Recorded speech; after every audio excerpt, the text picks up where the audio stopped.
যারা প্রবাসে থাকেন তারা গাড়ল খামার করবেন এমন প্ল্যান করছেন। আপনারা দেখে শুনে বুঝে গাড়ল খামার করবেন, কেননা গাড়ল খামার করতে হলে নিজে উপস্থিত থাকতে হয়। যে কাজে আপনি নিজে উপস্থিত থাকতে পারবেন না সেই কাজ না করাই ভালো। যারা প্রবাসে বসে একটি সুন্দর গাড়ল খামারের প্ল্যান করছেন যে আমি বাড়ি গিয়ে একটি বড় আকারে গাড়ল খামার দেব, ওখানেই থেমে যান প্রবাসী বন্ধুরা। আপনি দেশে এসে আগে কয়েকটি খামার ভিজিট করুন, দেখুন, বুঝুন, শুনুন, আপনার দ্বারাই ওই কাজটি হবে কিনা সেটা ভালো করে দেখুন, জানুন। তারপরে আপনি নতুন একটি গাড়ল খামারের প্ল্যান করবেন। আমাদের ভিডিও দেখে গাড়ল খামার করার প্ল্যান নিয়েছেন ঠিক আছে, কিন্তু বাস্তবে এসে দেখে শুনে করবেন। এটাই হলো আপনাদের মিটু ভাইয়ের পরামর্শ।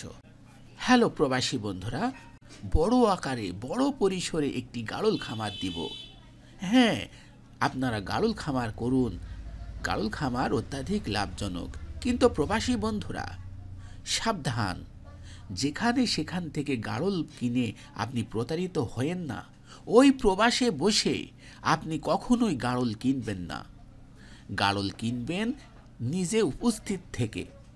যদি নিজে উপস্থিত থেকে গাড়ল কিনতে না পারেন তাহলে আগে আপনি খামারের সাথে ভিডিও নিন। আপনি আপনার নিজের পরিবারের কাউকে পাঠান, পাঠিয়ে আগে দেখুন, প্রথমে পরিদর্শন করুন, ভিডিওর মাধ্যমে দেখুন কাজে কর্মে মিল আছে যে খামারিদের, সেই খামারিদের কাছ থেকে কিছু গাড়ল কিনে আগে পরীক্ষা করে দেখুন।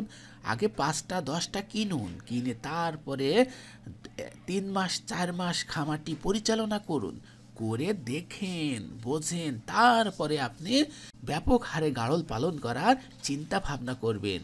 দর্শক বন্ধুরা ভালো থাকবেন, আল্লাহ হাফেজ।